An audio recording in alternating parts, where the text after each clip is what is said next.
اپنا مقام اور مرتبہ بڑھانے کے لیے اس کی فرما برداری کرے، اس کے احکامات کی پابندی کرے، جن کاموں کے کرنے کا اللہ نے حکم دیا ہے انہیں بجا لائے، جن کاموں سے اللہ نے روکا ہے ان سے رک جائے، اور اس سے وہ اللہ تعالیٰ کا قرب حاصل کر لے گا۔ یہ وسیلہ ہے۔ لیکن 14ویں صدی کے اندر اور اس کے قرب و جوار میں کچھ لوگوں نے لفظ وسیلہ سے عجیب و غریب بدعات اور شرک کے چور دروازے کھول دی۔ انہوں نے کہا کہ الوسیلہ سے مراد یہ ہے کہ جو اللہ کے نیک مقرب بندے اس دنیا سے جا چکے ہیں ان کے وسیلہ سے اللہ سے دعا کرو گے تو اللہ قبول کرے گا، ورنہ اللہ دعا قبول نہیں کرے گا کہ یا اللہ فلاں کے وسیلے سے، فلاں کے طفیل، فلاں کے صدقے میری یہ دعا قبول فرما۔ یہ 14ویں صدی کے اندر یا اس کے قرب و جوار میں یہ بدعت گھڑی گئی اور یہ شرک کا چور دروازہ کھولا۔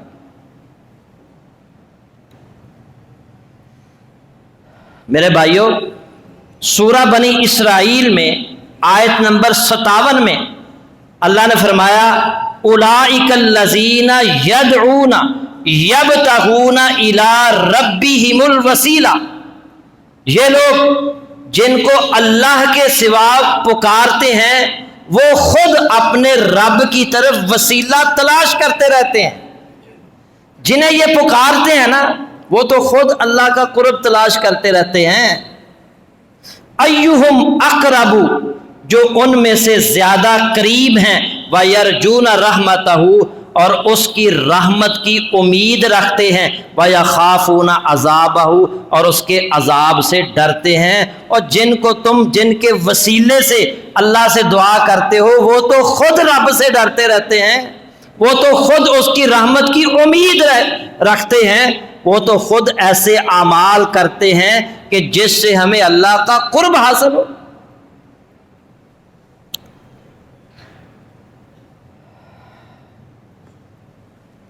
تو میرے بھائیوں، اللہ رب العزت وہ ذات ہے کہ جو ہر کسی کی سنتا ہے۔ وہ ہمارے بادشاہوں کی طرح نہیں ہے، وہ ہمارے وزیروں کی طرح نہیں ہے کہ جن کو ملنے کے لیے آپ کو درمیان میں کسی کو ڈالنا پڑے۔ وہ اللہ ڈائریکٹ سنتا ہے، ہر کسی کی سنتا ہے، گناہ گار کی بھی سنتا ہے، ولی کی بھی سنتا ہے، نبی کی بھی سنتا ہے، ہر کسی کی سنتا ہے، اور اسے ڈائریکٹ ہی پکارنا چاہیے، درمیان میں کسی واسطے اور وسیلے کو ڈالنے کی ضرورت نہیں ہے۔ ہمارا وزیر وہ تو ڈر جائے گا، یار اس کے ساتھ آیا ہے اور اس کے ساتھ بڑے ووٹ ہیں، اور اگر میں نے اس کی بات نہ مانی تو کل کو یہ میرے دوسرے مخالف امیدوار کو ووٹ دے دے گا تو میں تو ہار جاؤں گا، مجھے اس کا کام کرنا پڑے گا۔ اللہ کو کوئی مجبور نہیں کر سکتا۔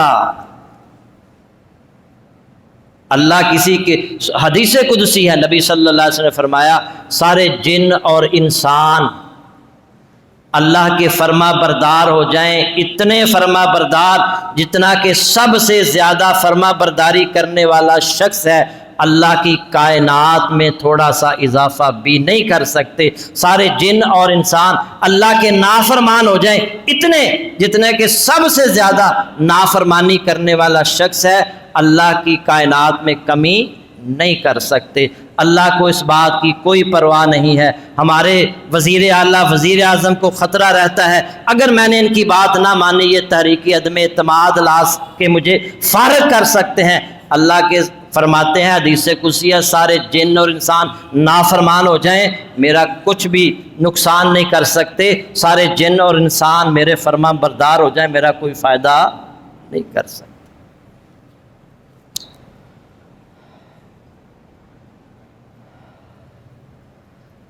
جائز وسیلے کی کچھ صورتیں ہیں۔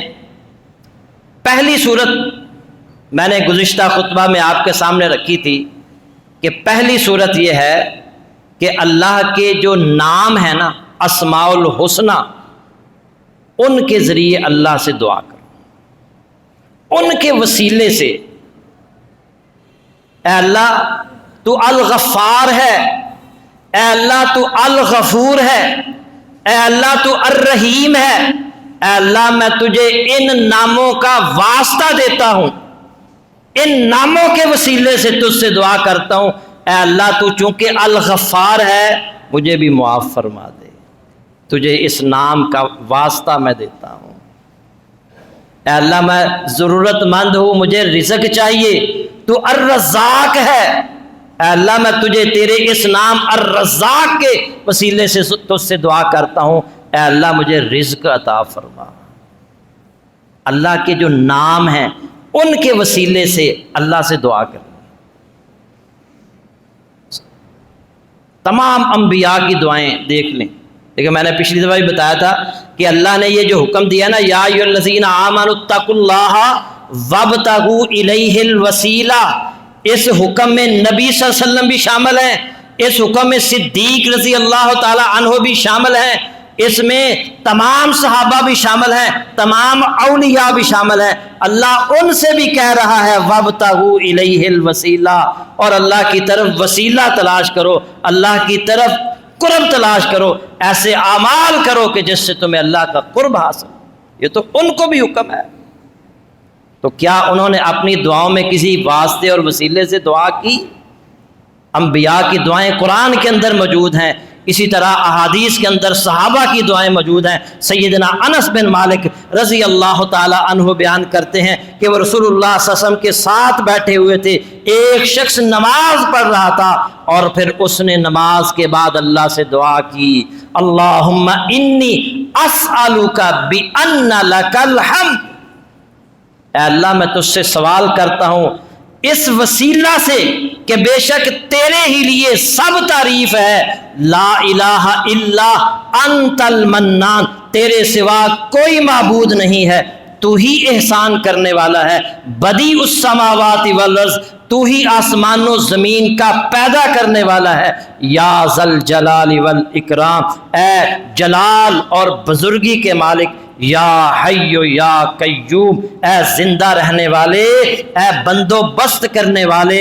فقال النبی، نبی صلی اللہ علیہ وسلم اس کی دعا سن رہے ہیں، وہ اللہ کے ناموں کے وسیلے سے اللہ سے دعا کر رہا ہے۔ فقال النبی صلی اللہ علیہ وسلم لقد دعا اللہ باسمہ الاعظم، نبی صلی اللہ علیہ وسلم نے فرمایا اس نے اللہ کے اسم اعظم کے ساتھ دعا مانگی ہے، الذی اذا دعی بہ اجابہ، جو شخص بھی اس وسیلہ سے دعا مانگے گا اللہ اس کی دعا قبول فرمائے گا، وَإِذَا سُئِلَ بِهِ آتا، اور جب بھی اس کے ذریعہ سے سوال کیا جائے گا اللہ اسے دے گا، اللہ اسے عطا کرے گا۔ یہ ہے طریقہ دعا کرنے کا، اللہ کے ناموں کے وسیلے سے اللہ کی تعریف کریں، اللہ کے ناموں کے وسیلے سے اللہ سے دعا کریں۔ اللہ کے نبی صلی اللہ علیہ وسلم نے شہادت دی، دعا کی قبولیت چاہیے، دعا چاہتے ہیں کہ اللہ قبول فرمائے، جو اللہ سے مانگنا چاہتے ہیں اللہ وہ عطا کرے، اس کے لیے دعا کا طریقہ یہ ہے کہ اللہ رب العزت کو پکاریں اس کے ناموں کے وسیلے سے۔ پہلی صورت ہے کہ اللہ کے ناموں کے وسیلے سے اللہ سے دعا کریں، اور دوسری جائز صورت اعمال صالحہ کے وسیلے سے اللہ سے دعا کریں۔ آپ نے کوئی نیک عمل کیا ہے، اس نیک عمل کے وسیلے سے اللہ سے دعا کریں کہ یا اللہ اگر آپ کسی مشکل میں ہیں، کسی پریشانی میں ہیں، یا اللہ میں اس مشکل میں ہوں، پریشانی میں ہوں، میں نے فلاں وقت میں یہ نیک عمل تیری رضا کے لیے کیا تھا، اے اللہ اگر تجھے یہ میرا نیک عمل پسند آیا، تو نے قبول کیا، میں نے تیری رضا کے لیے کیا، تو مجھے اس مشکل اور پریشانی سے نجات عطا فرما۔ نیک اعمال کے وسیلے سے دعا کریں، اور اللہ رب العزت نے حکم بھی دیا ہے کہ اعمال صالحہ کے ذریعے اللہ سے مدد طلب کرو،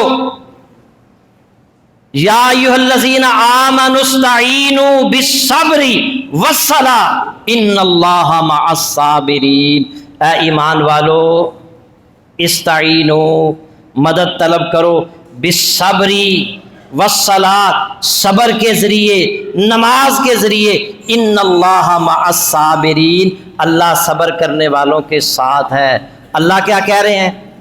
اللہ نے یہ تو نہیں کہا کہ اولیاء کے ذریعے مدد طلب کرو، صلحاء کے ذریعے، نبیوں کے ذریعے، فوت شدگان کے ذریعے، مجسموں اور بتوں کے ذریعے، قبر والوں کے ذریعے۔ اللہ کیا کہہ رہے ہیں؟ یا ایھا الذین آمنوا استعینوا بالصبر والصلاۃ، اے ایمان والو صبر کے ذریعے، نماز کے ذریعے اللہ سے مدد طلب کرو، ان اللہ مع الصابرین، جو نماز کے ذریعے، صبر کے ذریعے اللہ سے مدد طلب کرے گا اللہ اسے ضائع نہیں کرے گا۔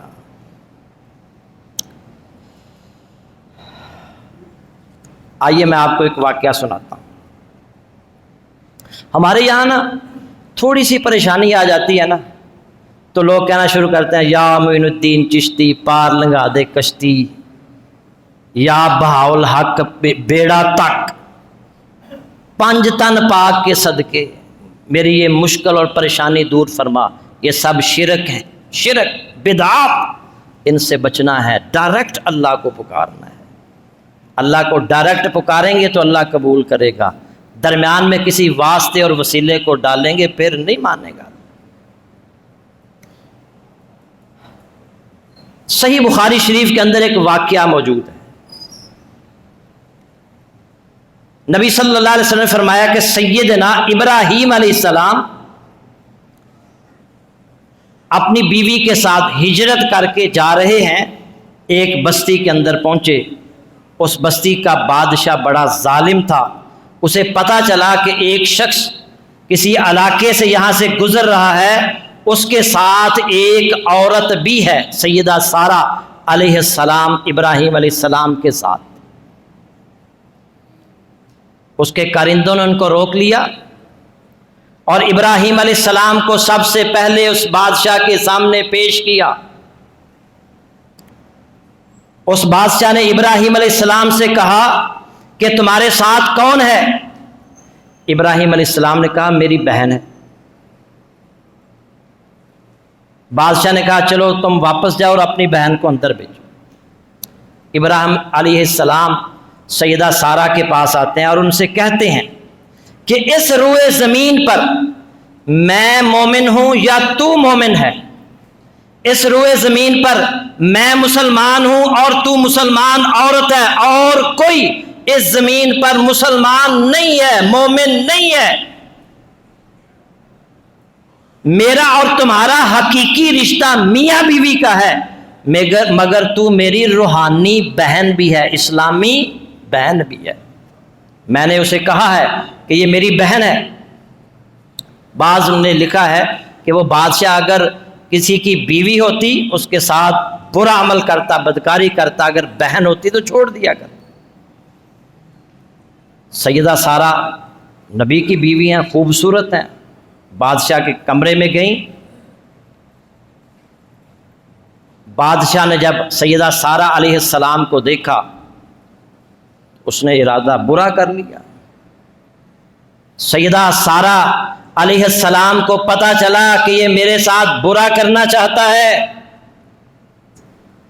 اب وہ کیا کرتی ہیں؟ حدیث میں آتا ہے صحیح بخاری شریف میں، انہوں نے وضو کیا، 2 رکعت نماز ادا کی، اور 2 رکعت نماز ادا کرنے کے بعد اللہ کے حضور دعا کی، اللہم ان کنت آمنت بک وبرسولک، اے اللہ میں تجھ پر ایمان لائی ہوں، تیرے رسول پر ایمان لائی ہوں۔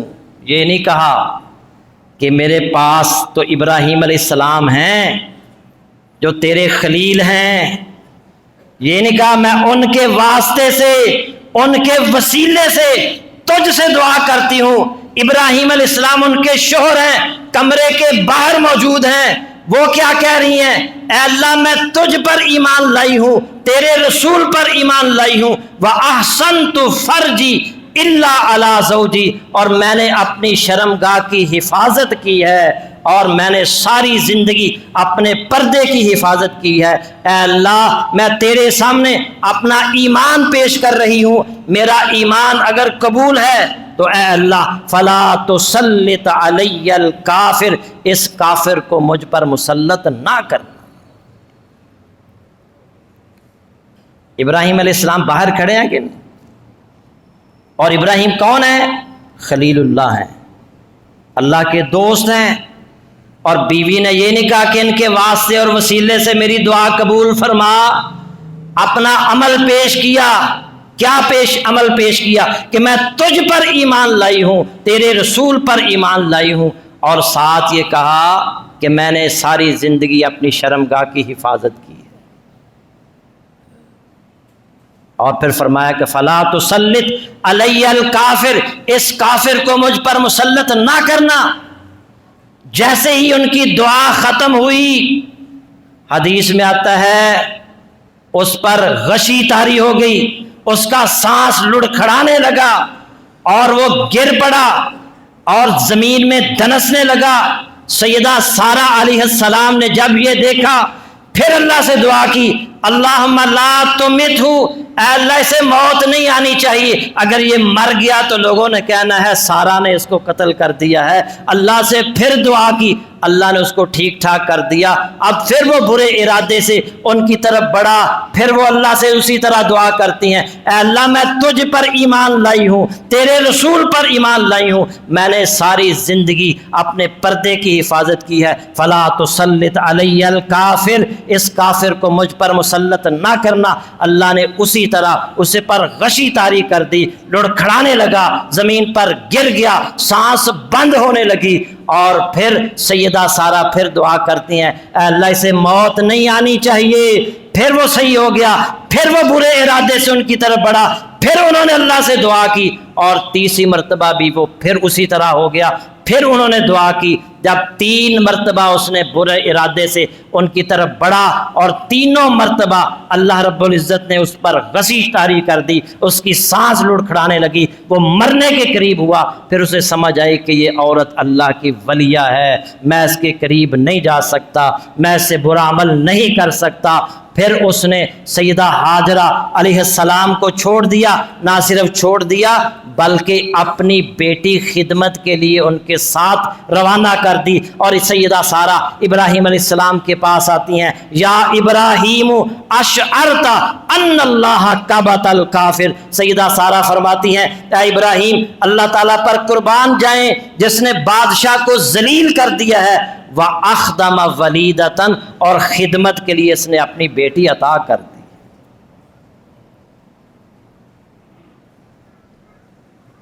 اور بدکاری کرنے والے جو لوگ ہیں وہ اللہ سے ڈر جائیں، اللہ کا عذاب کسی وقت بھی ان پر آ سکتا ہے۔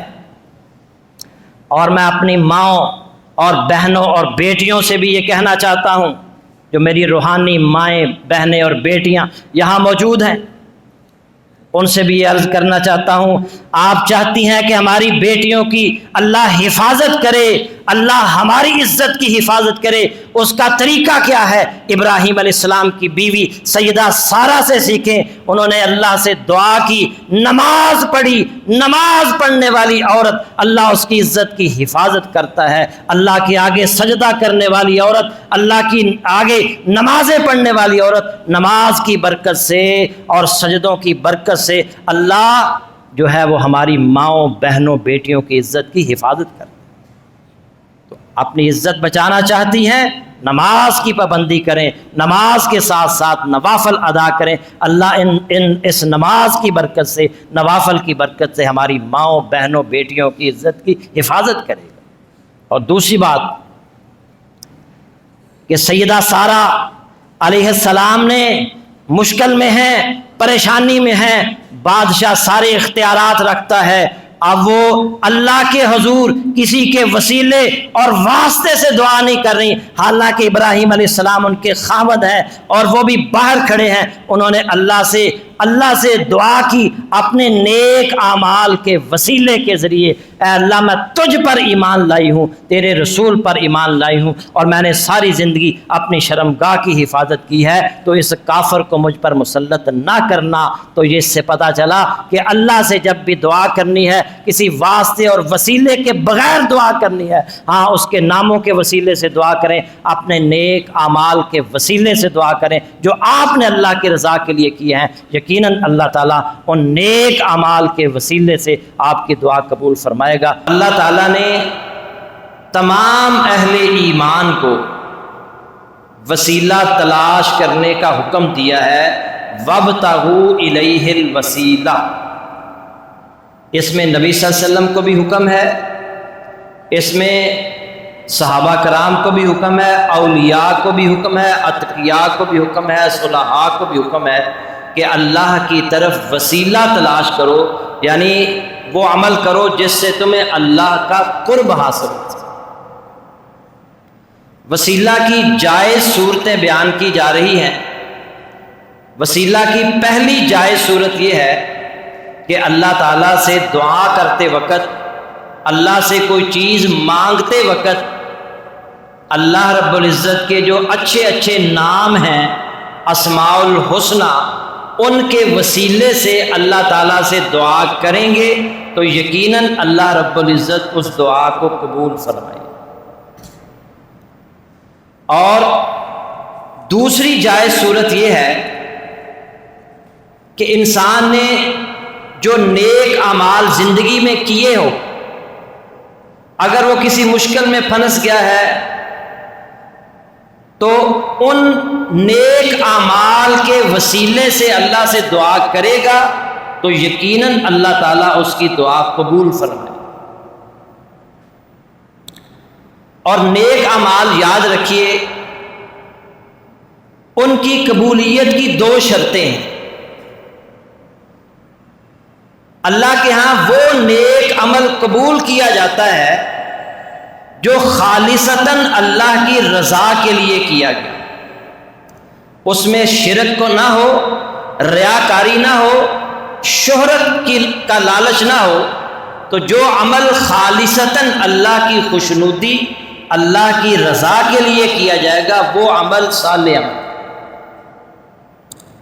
اور دوسری شرط یہ ہے کہ وہ عمل کتاب و سنت کے مطابق ہونا چاہیے، اللہ کے نبی محمد الرسول اللہ صلی اللہ علیہ وسلم کی اس عمل پر مہر ہونی چاہیے، وہ عمل اللہ کے ہاں قبول کیا جاتا ہے۔ اگر آپ نے اس طرح عمل کیا ہے کہ وہ خالصتاً اللہ کی رضا کے لیے تھا اور وہ کتاب و سنت کے مطابق تھا، تو پھر آپ اس عمل کے وسیلے سے بھی اللہ سے دعا کریں گے تو اللہ رب العزت یقیناً آپ کی دعا قبول فرمائے۔ اور اس کی مثال میں نے گزشتہ خطبے میں دی تھی کہ سیدہ سارہ علیہ السلام جب ایک بادشاہ نے ان پر بری نظر رکھی تو انہوں نے 2 رکعت نماز پڑھ کے اللہ سے دعا کی اور اس میں فرمایا کہ اللہ میں تجھ پر ایمان لائی ہوں، تیرے رسول پر ایمان لائی ہوں، اور میں نے پوری زندگی اپنی جو ہے نا وہ عزت کی حفاظت کی ہے، اے اللہ مجھے اس کے شر سے بچا۔ تو اللہ رب العزت نے اس کے بادشاہ کی شر سے انہیں بچا۔ صحیح بخاری شریف میں ایک واقعہ ہے جس میں معروف واقعہ ہے، کئی بار آپ سن چکے ہیں۔ نبی صلی اللہ علیہ وسلم نے فرمایا 3 آدمی سفر پر نکلے، راستے میں بارش شروع ہو گئی، ایک پہاڑ میں ایک غار تھی، ان تینوں نے اس پہاڑ میں غار میں پناہ لی کہ جیسے ہی بارش رکے گی ہم اپنا سفر شروع کریں گے۔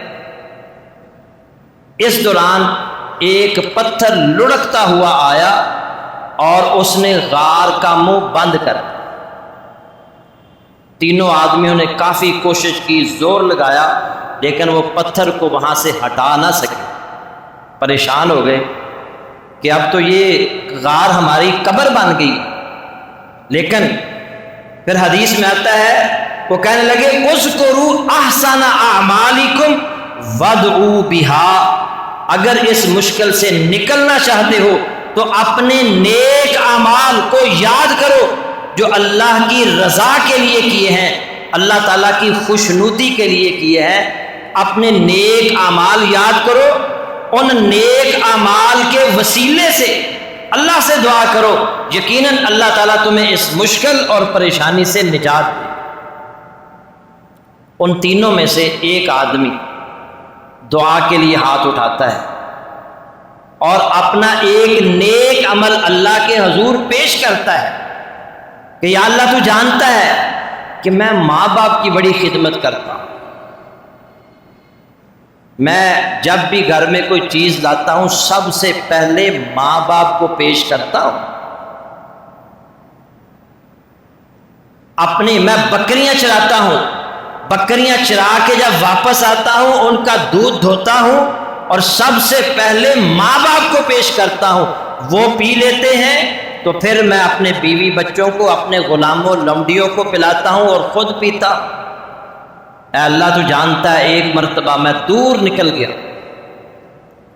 بکریاں چراتے چراتے جب واپس آیا تو کافی رات ہو چکی تھی، میں نے بکریوں کا دودھ نکالا اور میں پیالہ بھر کے اپنے ماں باپ کے پاس گیا تو وہ سو چکے تھے، میں نے ان کو اٹھانا مناسب نہیں سمجھا، میں ساری رات دودھ کا پیالہ لیے ان کے سرہانے کھڑا رہا، میں نے ان کی نیند خراب نہیں کی اور نہ میں نے خود دودھ پیا، نہ میں نے اپنے گھر والوں کو دودھ پلایا کہ میرے ماں باپ دودھ پئیں گے تو پھر باقی لوگ پئیں گے۔ وہ صبح اٹھے، میں نے سب سے پہلے انہیں دودھ پیش کیا، انہوں نے دودھ پیا، پھر جو باقی بچا میں نے پیا، اپنے بچوں کو پلایا۔ یا اللہ میں نے یہ عمل خالصتاً تیری رضا کے لیے کیا تھا، یا اللہ تو جانتا ہے، اے اللہ ہمیں اس پریشانی سے، مشکل سے نجات عطا فرما۔ پتھر تھوڑا سا پیچھے ہٹ گیا، یعنی وہ عمل اللہ نے قبول فرمایا اور اس عمل کے وسیلے سے اللہ نے دعا قبول کر کے پتھر کو پیچھے ہٹا دیا، مگر ابھی بھی وہ باہر نہیں نکل سکتا۔ اب دوسرا آدمی دعا کے لیے ہاتھ اٹھاتا کہتا ہے یا اللہ تو جانتا ہے کہ میں اپنے چچا کی بیٹی پر بری نظر رکھتا تھا، میں اس سے بدکاری کرنا چاہتا تھا، لیکن وہ میری خواہش پوری نہیں کرتی تھی۔ ایک دن وہ پریشانی کی حالت میں قحط سالی تھی، غربت سے تنگ آ کر وہ میرے پاس آئی اور اس نے کہا مجھے کچھ پیسے چاہیے، 120 دینار۔ میں نے کہا میں تمہیں 120 دینار دے دیتا ہوں مگر میری خواہش پوری کرو۔ وہ مجبور تھی، پریشان تھی، وہ تیار ہوگی۔ میں نے 120 دینار اسے دیے، اور یاد رکھیں دینار سونے کا سکہ ہوتا تھا، اسے دینار کہتے تھے۔ 120 دینار کا مطلب ہے لاکھوں روپیہ، لاکھوں روپیہ۔ وہ کہتا ہے جب میں اس کے قریب گیا تو کہنے لگی اتق اللہ، اللہ سے ڈر جا، اللہ سے ڈر جا۔ آج غربت کی وجہ سے، آج غربت نے مجھے یہ عمل کرنے پر مجبور کر دیا، ورنہ میں یہ عمل نہ کرتی۔ وہ کہتا ہے کہ اس نے جب اتق اللہ کہا، اللہ سے ڈر جا، تو یا اللہ تیرا ڈر میرے اندر موجود آ گیا میرے اندر، اور میں تجھ سے ڈر گیا۔ میں نے 120 دینار بھی اسے دے دیے، اس سے بدکاری نہیں کی، اسے چھوڑ دیا۔ یا اللہ میں نے یہ عمل خالصتاً تیری رضا کے لیے کیا تھا، اگر تجھے عمل یہ پسند ہے تو میرے اس عمل کے وسیلے سے ہمیں اس مشکل اور پریشانی سے نجات عطا فرما۔ اللہ نے پتھر اور پیچھے کر دیا مگر ابھی بھی وہ نکل نہیں سکتا۔ یہاں یہ بات سمجھ، ہمارے محلے کے اندر، ہمارے رشتہ داروں میں اگر کوئی بیوہ عورت ہوئی، اس کا کمانے والا کوئی نہ ہوا اور ہم نے اس کی کفالت نہ کی، تو یاد رکھیں کل قیامت والے دن اسے مجبور ہو کر یہ کام کرنا پڑا تو کل قیامت والے دن وہ ہمارا گریبان پکڑے گی۔ یا اللہ یہ میرا رشتہ دار تھا، یہ میرا محلے دار تھا، میں بیوہ تھی، چھوٹے چھوٹے یتیم بچے تھے میرے پاس، انہوں نے میری کفالت نہیں کی، میری مدد نہیں کی، میرے ساتھ تعاون نہیں کیا۔ میرے بھائیوں، اپنے رشتہ داروں میں دیکھا کریں کون غریب ہے، کون بیوہ ہے، کون ضرورت مند ہے۔ اپنے محلے داروں میں دیکھا کریں کون بیوہ ہے، کون یتیم ہے، کون مسکین ہے، اس کی مدد کریں۔ اگر وہ کوئی کسی جرم کا ارتکاب کرے گا یا کرتی ہے تو اس میں آپ بھی برابر کے مجرم ہوگے۔ آپ نے ہوتے ہوئے اس کی مدد ہی نہیں کی، آپ نے اس کی کفالت ہی نہیں کی۔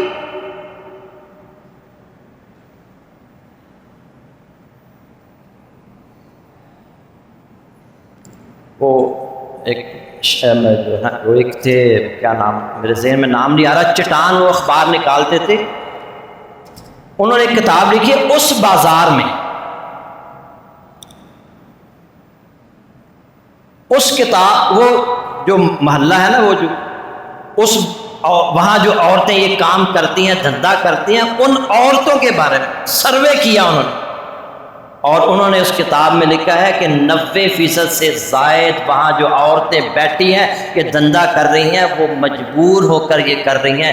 گھر میں کمانے والا کوئی نہیں تھا، باپ نشئی، بھائی نشئی، اب وہ مجبوراً کام پر جاتی ہے، اور وہاں پر بھی درندے اس کی طرف بری نظروں سے دیکھتے ہیں، اور وہ اپنی عزت نہ بچا سکی، اس نے کہا بہتر ہے یہی پھر کر لیں۔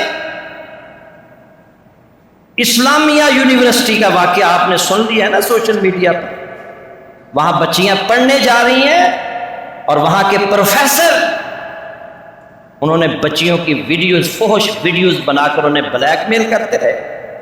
اندازہ کریں یہ ہماری یونیورسٹیوں میں ہو رہا ہے۔ ایک پروفیسر کے پاس اتنے اختیارات، وہ ان کو لالچ دے کر کہ میں تمہیں جو ہے نا وہ پاس کر دوں گا، تمہارے اتنے زیادہ نمبر لگا لوں گا، میرے ساتھ یہ عمل کرو۔ 5500 ویڈیوز پکڑی گئی ہیں، 5500۔ یہ ہے مخلوط تعلیم کا نتیجہ۔ اللہ تعالیٰ ہدایت عطا فرمائے۔ اور یہ ہم اسلامی ریاست ہیں، امریکہ کے اندر اب یہ انہوں نے شروع کر دیا ہے کہ لڑکیوں کو الگ سے تعلیم دو، لڑکوں کو الگ سے تعلیم دو۔ جب وہ مخلوط تعلیم دے رہے تھے، کچھ ابھی بھی ہیں کچھ علاقے، لیکن انہوں نے اس پر کام شروع کر دیا ہے کہ چھوٹے چھوٹے بچے، بچیاں جو ہیں، بچیاں وہ حاملہ ہو رہی تھیں، 8 9 10 سال کی بچیاں حاملہ ہو رہی تھیں۔ انہوں نے پھر اس مخلوط تعلیم کو جو ہے نا وہ اس نتیجے پر پہنچے کہ بچیوں کو الگ پڑھاؤ، بچوں کو الگ۔ لیکن ہمارے یہاں اگر کوئی بیچارہ، کوئی کالم نگار اس پر آواز بھی اٹھاتا ہے تو پورا میڈیا اس کے پیچھے پڑ جاتا ہے۔ اللہ تعالیٰ ہدایت عطا فرمائے۔ بہرحال تو میرے بھائیوں، خیال رکھا کریں، اپنے محلے کے اندر کوئی غریب بیوہ ہے، کوئی یتیم ہے تو ان کی کفالت کریں، ان کی سرپرستی کریں۔ نبی صلی اللہ علیہ وسلم نے فرمایا بیوہ اور مسکین کے لیے دوڑ دھوپ کرنے والا کل مجاہد فی سبیل اللہ، اللہ کے راستے میں جہاد کرنے والے کی طرح ہے، یا اس آدمی کی طرح ہے جو ساری رات نماز ادا کرتا ہے، یا اس روزے دار کی طرح ہے جو ہر روز روزہ رکھتا ہے۔ اللہ نے پتھر پیچھے کر دیا لیکن ابھی بھی نکل نہیں سکتے۔ تیسرا آدمی دعا کے لیے ہاتھ اٹھاتا ہے، یا اللہ تو جانتا ہے میرے پاس ایک مزدور کام کرتا تھا، اس نے مزدوری کی، جب شام کو میں نے اسے مزدوری دی، اس نے کہا یہ تھوڑے ہیں، میں نے اسے دینے چاہے، اس نے کہا نہیں اور دو، میں نے کہا نہیں میں اس سے زیادہ نہیں دے سکتا۔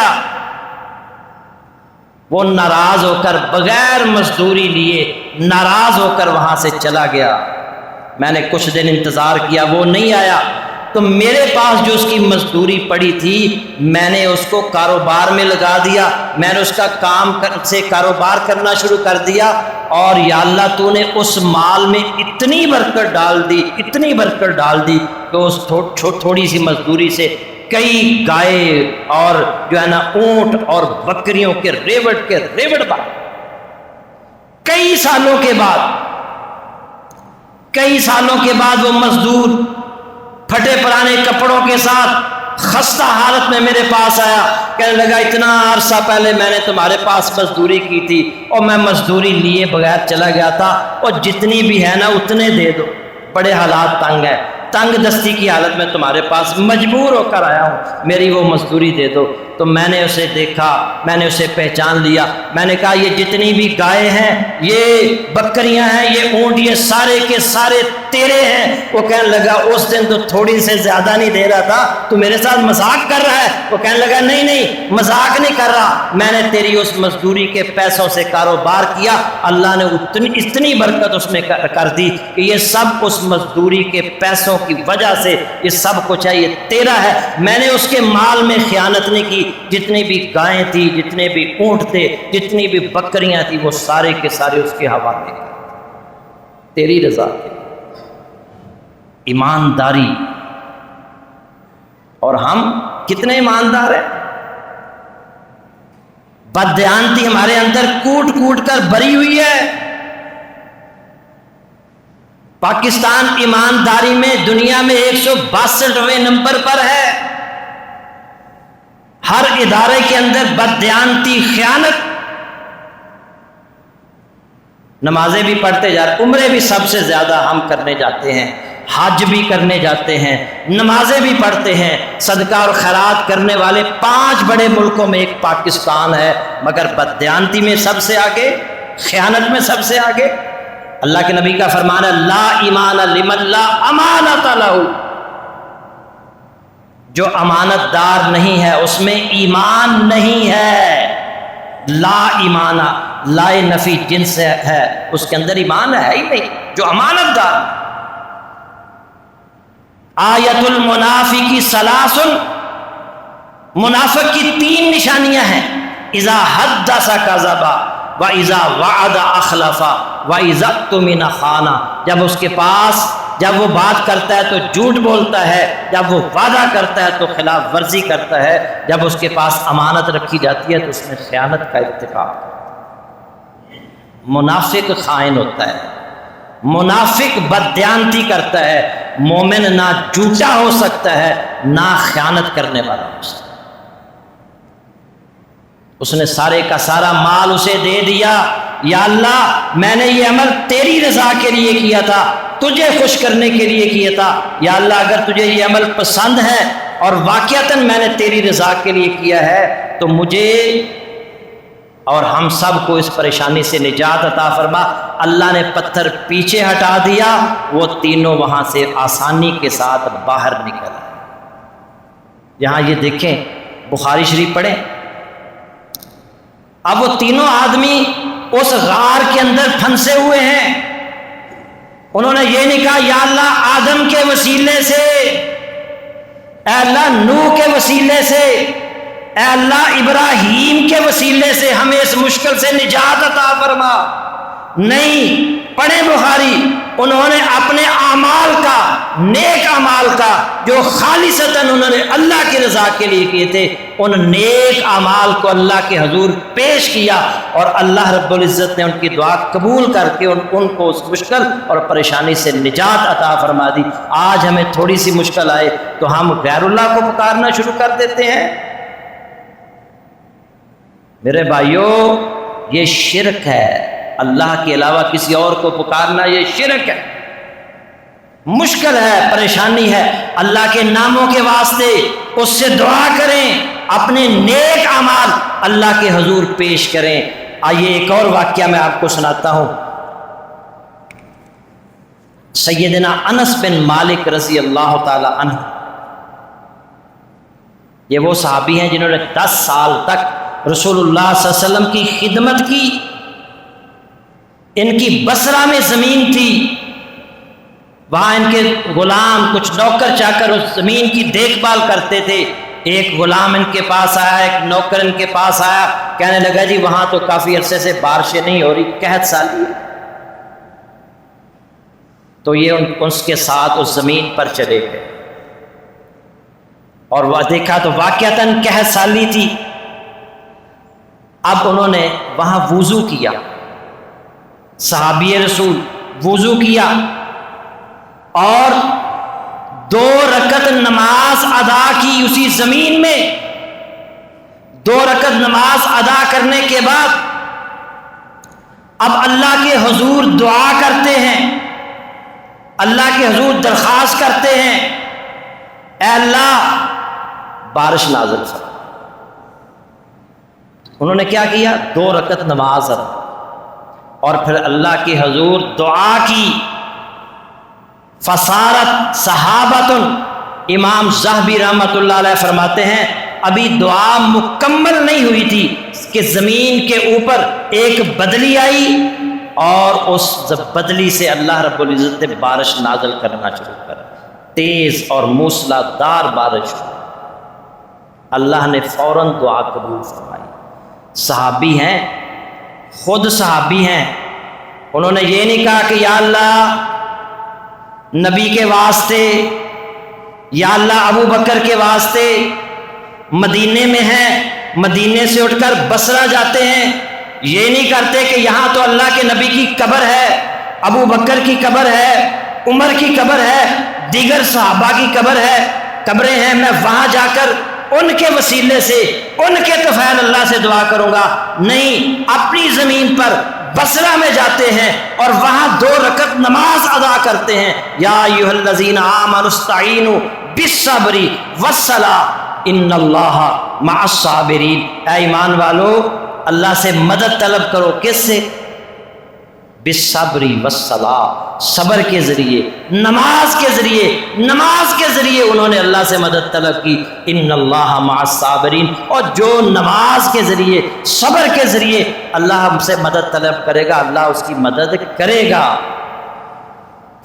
کیوں؟ اللہ صبر کرنے والوں کے ساتھ ہے. تو میرے بھائیوں, آخری جمعہ مزید اگلا جو جمعہ ہے اسی موضوع پر پڑھاؤں گا اور پھر یہ موضوع مکمل ہو جائے گا.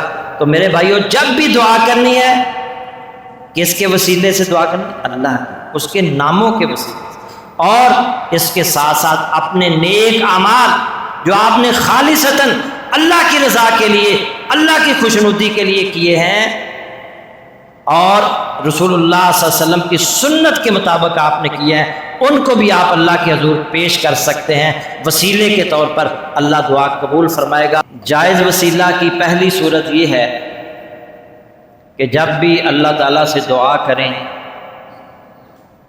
اس دعا سے پہلے اللہ کی حمد و ثنا بیان کریں, اس کی تقدیس بیان کریں, اس کی صفات بیان کریں, اسماء الحسنہ جو اللہ کے پیارے پیارے نام ہیں ان کے وسیلے سے اللہ رب العزت سے دعا کریں, اور اللہ کے جو پیارے پیارے نام ہیں ان ناموں کے وسیلے سے آپ اللہ سے جو بھی دعا کریں گے یقیناً اللہ تعالیٰ اس دعا کو قبول فرمائے گا. اور جائز وسیلہ کی دوسری صورت یہ ہے کہ اپنے اعمال صالحہ کے وسیلے سے اللہ تعالیٰ سے دعا کریں. یہ دعا بھی اللہ تعالیٰ قبول فرماتے ہیں. اعمال صالحہ کی 2 شرطیں ہیں.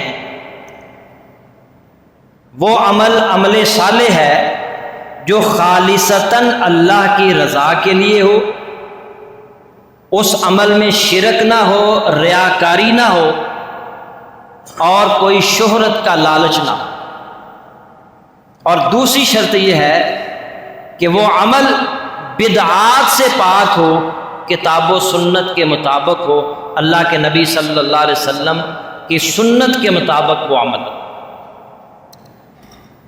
اگر یہ دونوں شرطیں کسی عمل میں موجود ہیں اس عمل کے وسیلے سے آپ اللہ تعالیٰ سے جو بھی دعا کریں گے یقیناً اللہ رب العزت اس دعا کو قبول فرمائے گا. اور تیسری جائز صورت یہ ہے اگر آپ کسی آدمی کو نیک سمجھتے ہیں, اللہ کا ولی سمجھتے ہیں, کتاب و سنت کے مطابق عمل کرنے والا سمجھتے ہیں اور سمجھتے ہیں کہ یہ اللہ کا ولی ہے, نیک آدمی ہے, اس سے جا کر دعا کروانا بھی جائز ہے۔ یہ بھی وسیلہ کی ایک صورت ہے۔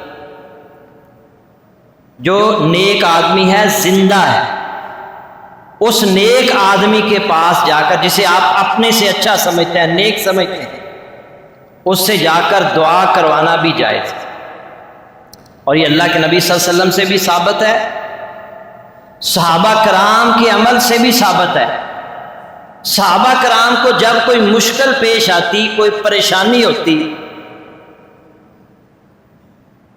مدینہ کے اندر حالانکہ اللہ کے نبی صلی اللہ علیہ وسلم کی قبر بھی موجود تھی اور دیگر صحابہ کی بھی قبریں موجود تھی، مگر کسی صحابی نے اللہ کے نبی کی قبر پر جا کر یہ دعا نہیں کی کہ اے اللہ، میں نبی کے وسیلے سے، نبی کے طفیل دعا کرتا ہوں، میری یہ دعا قبول فرما۔ کوئی ایک بھی ایسی صحیح سند کے ساتھ دعا ثابت نہیں ہے کہ کسی صحابی نے اللہ کے نبی کی قبر پر جا کر یہ دعا کی، ان کے وسیلے سے، ان کے طفیل اللہ سے دعا مانگی۔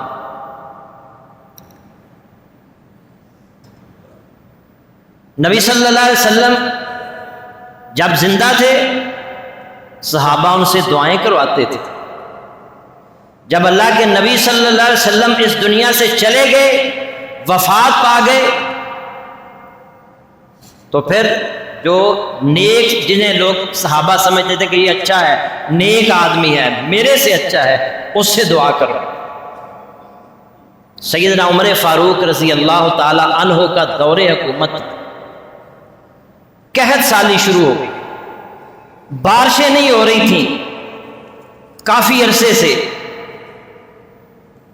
لوگ پریشان تھے، کیا کریں، بارش نہیں ہو رہی۔ کسی صحابی نے یہ نہیں کہا اللہ کے نبی کی قبر موجود ہے اور بقیع کا قبرستان بھی موجود ہے جس میں اور بھی صحابہ کی قبریں ہیں، وہاں کسی قبر پر جا کر دعا کرتے ہیں، اللہ کے نبی کے وسیلے سے دعا کرتے ہیں، ابو بکر کی قبر بھی ہے، رسول اللہ کی قبر بھی ہے، وہاں جاتے ہیں؟ نہیں۔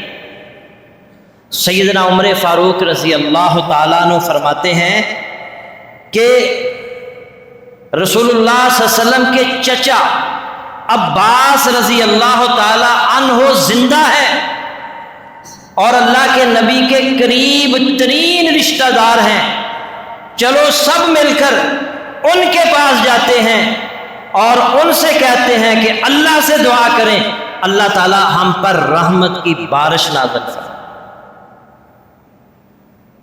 چنانچہ سیدنا عمر فاروق رضی اللہ تعالیٰ اور دیگر نیک صحابہ موجود تھے، کبار بڑے بڑے صحابہ موجود تھے، مگر سیدنا عباس کے پاس اس لیے گئے کہ وہ اللہ کے نبی صلی اللہ علیہ وسلم کے قریب ترین رشتہ دار، ان کے پاس جا کر کہتے ہیں آپ اللہ سے دعا کریں کہ اللہ رب العزت بارش فرما دے، رحمت کی بارش نازل فرما۔ کسی صحابی نے یہ نہیں کہا کہ اللہ کے نبی کی قبر ہے ادھر جاتے ہیں، ابو بکر کی قبر بھی ہے وہاں جاتے ہیں، نہیں، سیدنا عباس رضی اللہ تعالی عنہما کے پاس جاتے ہیں،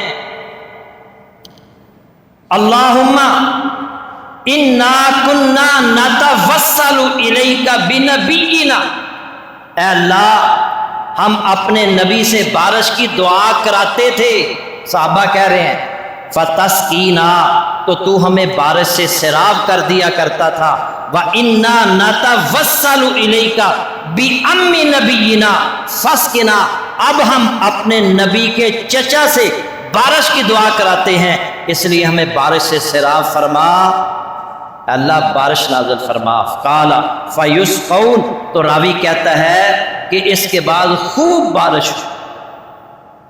بارش ہونا شروع۔ حضرت عباس کا اس لیے انتخاب کیا کہ اللہ کے نبی کے قریبی ہیں، اللہ کے نبی کے رشتہ دار ہیں، اللہ کے نبی کے چچا ہیں، اور صحابہ نے اس کو بالاتفاق قبول کیا، کسی نے یہ نہیں کہا کہ چلو اللہ کے نبی کی قبر کے پاس جاتے ہیں، وہاں جاتے ہیں، وہاں دعا کرتے ہیں۔ تو سیدنا عباس رضی اللہ تعالی عنہما جو زندہ تھے ان کے پاس جا کر دعا کروائی، اور انہوں نے دعا کی تو اللہ نے رحمت کی بارش نازل کی۔ فتح الباری میں امام حجر عسقلانی رحمۃ اللہ علیہ نے ان کی دعا بھی نقل کی ہے کہ سیدنا عباس رضی اللہ تعالی عنہما نے کس طرح دعا کی، اللہم انہ لم ینزل بلاء الا بذنب۔ سیدنا عباس رضی اللہ تعالی عنہما دعا کر رہے ہیں، اللہ بلا کا نزول صرف گناہ کے سبب سے ہوتا ہے۔ یہ جو مصیبتیں آتی ہیں، پریشانی آتی ہیں، بارش نہیں ہو رہی، اس کی وجہ گناہوں کا سبب، گناہوں کے سبب کی وجہ سے بارش نہیں ہے۔ وَلَمْ يُكْشَفْ إِلَّا بِتَوْبَةٍ، اور وہ صرف توبہ ہی کے ذریعے دور کی جاتی ہے۔ بلا یہ توبہ کے ذریعے دور کی جاتی ہے۔ پھر فرماتے ہیں وَقَدْ تَوَجَّهَ الْقَوْمُ بِي إِلَيْكَ، اور قوم نے مجھے تیری طرف متوجہ کیا ہے۔ یہ صحابہ میرے پاس آئے ہیں اور مجھ سے کہہ رہے ہیں کہ میں اللہ سے دعا کروں، پوری قوم نے مجھے تیری طرف توجہ دلائی ہے۔ وَهَذِهِ لِمَقَانِي مِن نَبِيِّكَ، کیونکہ تیرے نبی سے میرا رشتہ ہے، میں نبی کا چچا ہوں، اس لیے یہ چل کر لوگ میرے پاس آئے ہیں۔ وَهَذِهِ أَيْدِينَا إِلَيْكَ بِالذُّنُوبِ، اور ہمارے یہ ہاتھ جو تیری طرف اٹھے ہیں گناہوں سے بھرپور ہیں۔ وَنَوَاسِينَا إِلَيْكَ بِالتَّوْبَةِ، اور ہماری پیشانیاں تیری بارگاہ میں توبہ سے جھکی ہوئی ہیں۔ فَاسْقِنَا الْغَيْثَ، تو ہمیں بارش سے سیراب فرما۔ تو اللہ رب العزت نے بارش کا نزول، موسلادھار بارش نازل۔ تو سیدنا عباس نے، انہوں نے بھی کسی کے وسیلے سے دعا نہیں کی کہ میں اللہ کے نبی کا چچا ہوں اور نبی کے وسیلے، نبی کے واسطے میں تو اس سے دعا کرتا ہوں، نہیں، توبہ کے ذریعے دعا کہ ٹھیک ہے اللہ ہم گناہ گار ہیں، ہم سے غلطیاں ہو رہی ہیں، لیکن ہم توبہ کو تیرے آگے وسیلہ بناتے ہیں، ہماری توبہ قبول فرما اور ہم پر رحمت کی بارش فرما۔ سیدنا عباس دعا کر رہے ہیں، صحابہ جن میں سیدنا عمر فاروق بھی ہیں آمین کہہ رہے ہیں، اللہ نے رحمت کی بارش کا نتیجہ۔ تو یہ تیسری صورت ہے۔ پہلی صورت یہ ہے کہ اللہ کے جو اچھے اچھے نام ہیں ان ناموں کے وسیلے سے اللہ سے دعا کریں۔ دوسری صورت یہ ہے کہ کوئی نیک عمل جو آپ نے خالصتاً اللہ کی رضا کے لیے کیا ہے اور وہ کتاب و سنت کے مطابق عمل ہے، اس نیک عمل کے وسیلے سے اللہ سے دعا کریں، اللہ رب العزت اس دعا کو قبول فرمائے۔ اور تیسری صورت یہ ہے کہ اگر کوئی نیک آدمی ہے جسے آپ سمجھتے ہیں کہ اچھا آدمی ہے، کتاب و سنت کے مطابق عمل کرتا ہے، نیک ہے، اس سے بھی جا کر دعا کروائی جا سکتی ہے۔ یہ بھی وسیلہ کی ایک صورت۔ ہمارے یہاں نا بڑی گمراہ کن مثالیں دی جاتی ہیں۔ دیکھو جی یہ چھت پر جانا ہے نا تو آپ ڈائریکٹ نہیں جا سکتے، سیڑھیوں کے ذریعے جانا پڑے گا، یہ مثال دی جاتی ہے۔ تو اللہ رب العزت اس سے دعا کرنی ہے تو ڈائریکٹ کیسے آپ کر سکتے ہیں؟ جب چھت پر جانے کے لیے سیڑھیوں کی ضرورت ہے تو پھر اللہ رب العزت اس سے دعا ڈائریکٹ کیسے کی جا سکتی ہے؟ یہ مثال دی جاتی ہے۔ میرے بھائیوں یہ گمراہ کن مثال، چھت جو ہے نا یہ ایک جامد چیز ہے، یہ نیچے نہیں آ سکتی۔ میرا رب جو ہے نا، رب وہ عرش پر ہے، لیکن میرا رب تہجد کے وقت آخری پہر، رات کے آخری حصے میں آسمان دنیا پر نزول فرماتا ہے اور وہ کہتا ہے، پکارتا ہے، اے میرے بندو، اور جو معافی چاہتا ہے مجھ سے معافی مانگے، میں اس کو معاف کرنے کے لیے قریب آ گیا ہوں تمہارے۔ اور میرے بندو، کسی کو رزق چاہیے مجھ سے رزق مانگو، میں تمہیں رزق دینے کے لیے تمہارے قریب آ چکا ہوں۔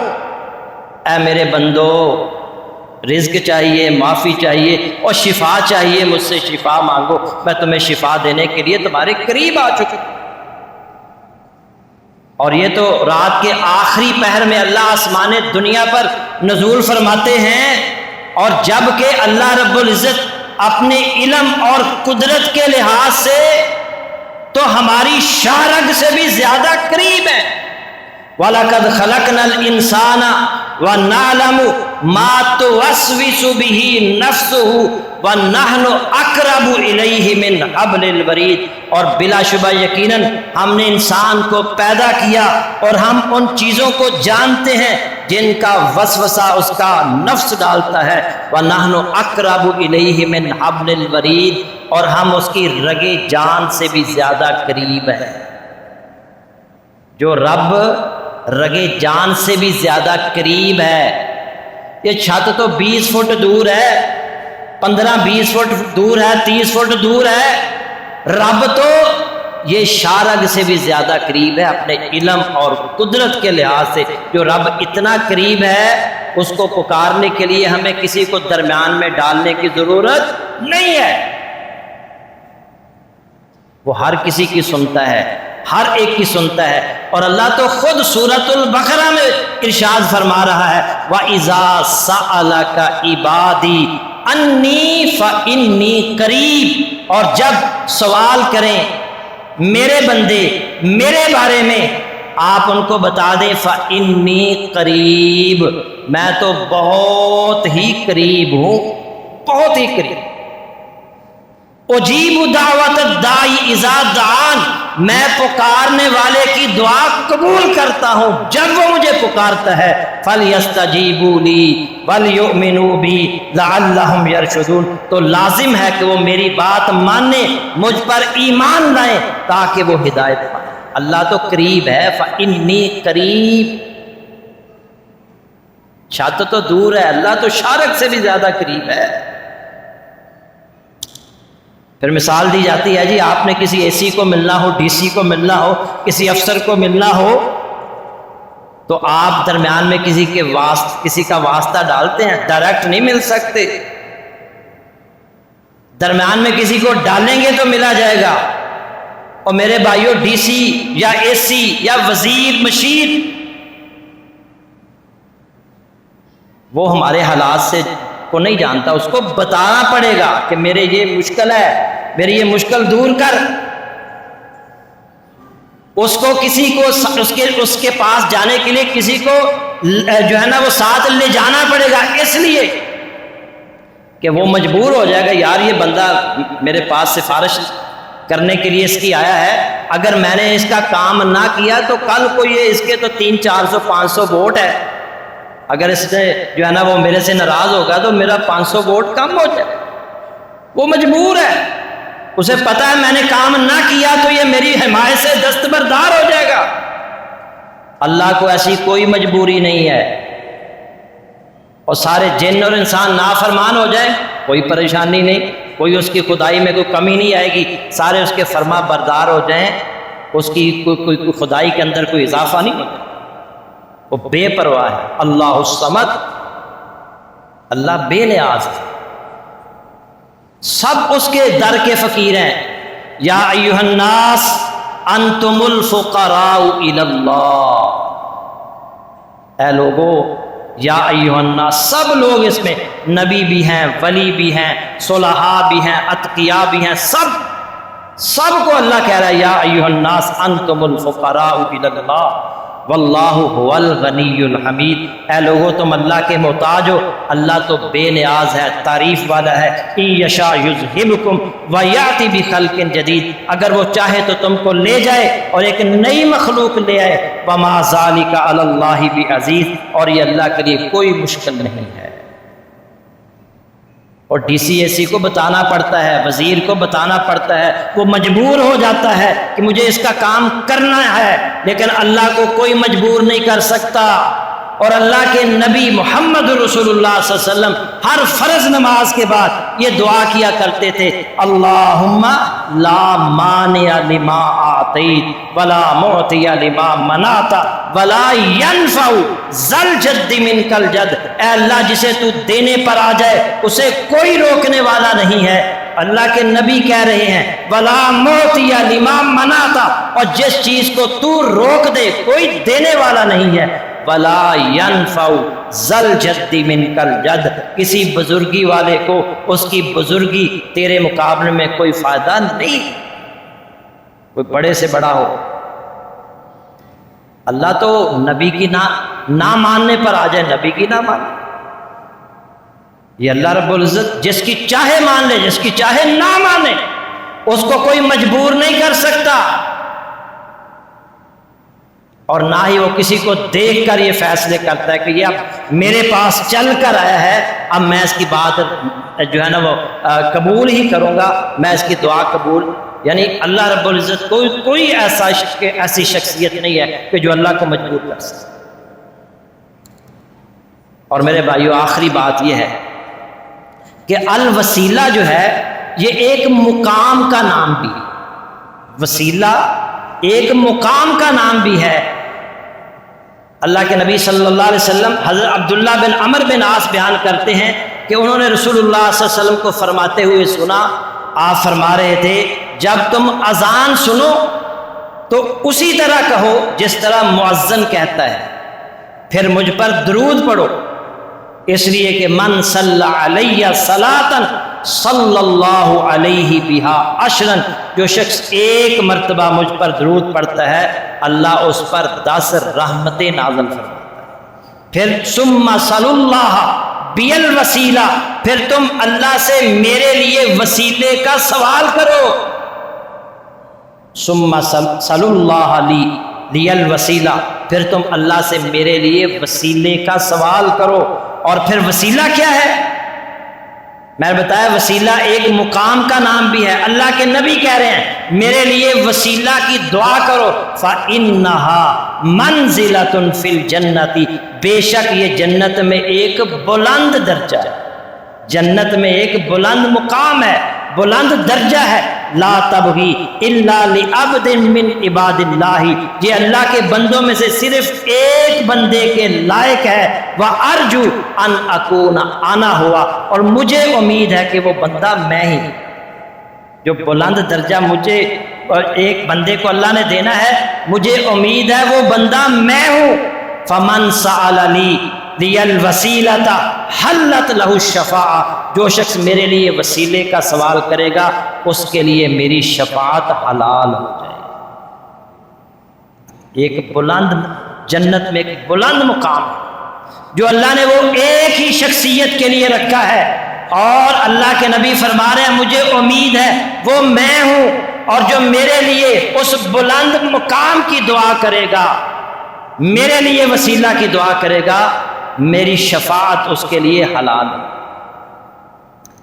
اور ایک اور حدیث حضرت جابر رضی اللہ تعالیٰ عنہ بیان کرتے ہیں کہ رسول اللہ صلی اللہ علیہ وسلم نے فرمایا جو شخص اذان سن کر یہ کہتا ہے اللہم رب ھذہ الدعوۃ التامہ والصلاۃ القائمہ آت محمدا الوسیلۃ والفضیلۃ وابعثہ مقاما محمودا الذی وعدتہ، اے اللہ اللہم رب ھذہ الدعوۃ التامہ، اے اللہ اس کامل دعوت اور قائم ہونے والی نماز کے مالک، آتی محمد الوسیلۃ والفضیلہ، محمد صلی اللہ علیہ وسلم کو وسیلہ اور فضیلت عطا فرما، وابعثہ مقام محمودا، اور انہیں مقام محمود پر فائز فرما، الذی وعدتہ، جس کا تو نے اس سے وعدہ کیا ہے۔ اور پھر آگے آپ نے فرمایا جو یہ اذان کے بعد یہ دعا کرتا ہے حلت لہ شفاعتی یوم القیامہ، تو قیامت کے دن میری شفاعت اس کے لیے واجب ہوگی، حلال۔ تو وسیلہ ایک بلند مقام کا بھی نہیں جو اللہ رب العزت نے رسول اللہ کے لیے بنایا، اور اس کے لیے اللہ کے نبی کیا کہہ رہے ہیں؟ امت سے کہہ رہے ہیں، امت سے۔ اس سے ایک مسئلہ یہ بھی ثابت ہوا ایک ادنا کی اللہ کے لیے دعا بھی قبول ہوتی ہے۔ اللہ کے نبی کون ہے؟ تمام انبیاء سے افضل، اللہ کے بعد از خدا بزرگ توئی، قصہ مختصر، آپ سے بلند صرف اللہ کی ذات ہے، مخلوقات میں سب سے افضل محمد رسول اللہ صلی اللہ علیہ وسلم ہے، اور وہ کہہ رہے ہیں امت کے لوگوں سے کہہ رہے ہیں میرے لیے وسیلہ کی دعا کرو۔ اس سے پتہ چلا ادنا کی دعا جو ہے وہ اعلیٰ کے حق میں بھی اللہ قبول کر رہا ہے۔ ہم سب ادنا ہیں اور ہم دعا کن کے لیے کر رہے ہیں؟ بلند مقام کے لیے، رسول اللہ صلی اللہ علیہ وسلم۔ تو وسیلہ ایک بلند مقام کا بھی نام ہے، اور وسیلہ کا لفظی معنی کیا ہے؟ اب تو یاد ہو جانا چاہیے آپ کو، وسیلہ کا معنی کیا ہے؟ قرب، اور ہر وہ عمل، ہر وہ چیز جس سے انسان اللہ کے قریب ہو جائے وہ وسیلہ ہے۔ اللہ تعالی ہمیں بھی جو ہے وہ ایسے اعمال کرنے کی توفیق عطا فرمائے جس سے ہم اللہ کے قریب ہوتے چلے جائیں، اللہ کا قرب ہمیں حاصل ہو۔ وآخر دعوانا ان الحمد للہ۔